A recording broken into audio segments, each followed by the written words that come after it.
CJ ലണ്ടനർ cooking സ്റ്റാറിന്റെ പുതിയ ഒരു എപ്പിസോഡിലേക്ക് എല്ലാവർക്കും സ്വാഗതം.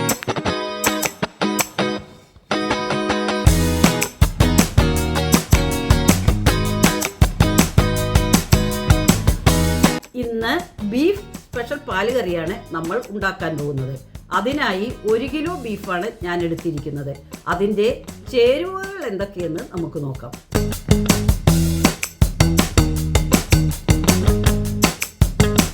അതിനായി ബീഫ് ചെറിയ കഷണങ്ങളാക്കി മുറിച്ചെടുക്കുക.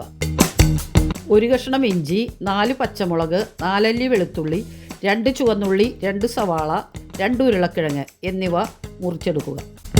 ഇപ്പോൾ ബീഫ് സ്പെഷ്യൽ പാലുകറിക്ക് വേണ്ട ചേരുവകളെല്ലാം റെഡിയായി. ഇനി ചെറിയ കഷണങ്ങളാക്കി മുറിച്ചു വെച്ചിരിക്കുന്ന ബീഫ് നന്നായി കഴുകി കുക്കറിലിടുക. അരിഞ്ഞു വെച്ചിരിക്കുന്നതിൽ നിന്ന് കുറച്ച് പച്ചമുളകും ഇഞ്ചിയും 1 ടേബിൾ സ്പൂൺ വെളിച്ചെണ്ണയും ആവശ്യത്തിന് ഉപ്പും ചേർത്ത് ഇളക്കി വേവിക്കുക. ഞാനിവിടെ എടുത്തിരിക്കുന്നത് ബ്രിട്ടീഷ് ബീഫ് ആയതുകൊണ്ട് 4 വിസിൽ കേൾപ്പിച്ചാൽ മതി.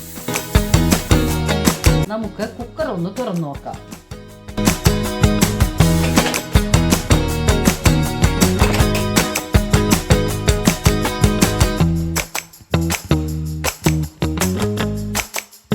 ബീഫ് പാകത്തിന് വെന്ത് കഴിഞ്ഞു.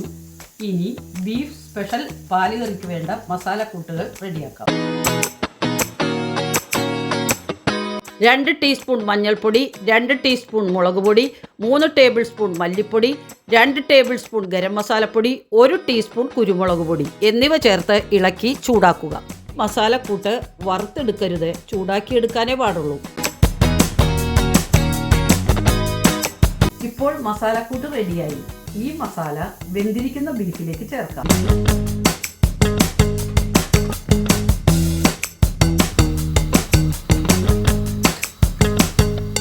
ഇതിലേക്ക് ഉരുളക്കിഴങ്ങും സവാളയും ശേഷിക്കുന്ന പച്ചമുളകും ഇഞ്ചിയും ചേർക്കുക.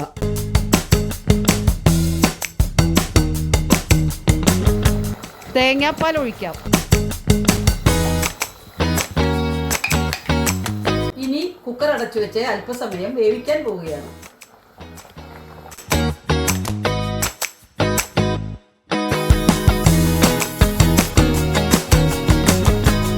ഇപ്പോൾ ബീഫിലിട്ടിരിക്കുന്ന ഉരുളൻകിഴങ്ങ് വെന്ത് കഴിഞ്ഞു. അതിലേക്ക് മാറ്റി വെച്ചിരിക്കുന്ന പാലൊഴിക്കാം.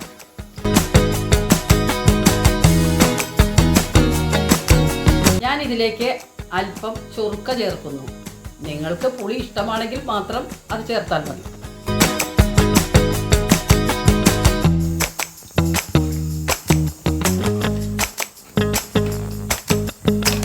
ഇനി ബീഫ് സ്പെഷ്യൽ പാലുകറിക്ക് വേണ്ട ചുവന്നുള്ളിയും വെളുത്തുള്ളിയും ചെറുതായി അരിഞ്ഞത് പാനിൽ വെളിച്ചെണ്ണ ഒഴിച്ച് മൂപ്പിച്ച് കറിയിലേക്ക് ഒഴിക്കുന്നു.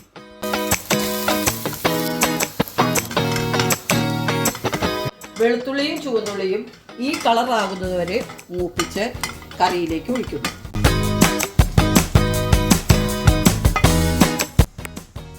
ഞാനൊരു സ്പെഷ്യൽ ടിപ്പ് നിങ്ങളെ പരിചയപ്പെടുത്തുന്നു. നമുക്ക് ഇഷ്ടമുള്ള സ്പൈസസ് നൈസായി പൊടിച്ച് ഒരു പാനിൽ അല്പം വെളിച്ചെണ്ണ ഒഴിച്ച് അതിൽ ചൂടാക്കി കറിയിലേക്ക് ഒഴിക്കുന്നു. അപ്പോൾ നമ്മുടെ കറി നല്ല സ്വാദുള്ളതായിരിക്കും. ഇപ്പോൾ നമ്മുടെ ബീഫ് സ്പെഷ്യൽ പാലുകറി റെഡിയായി.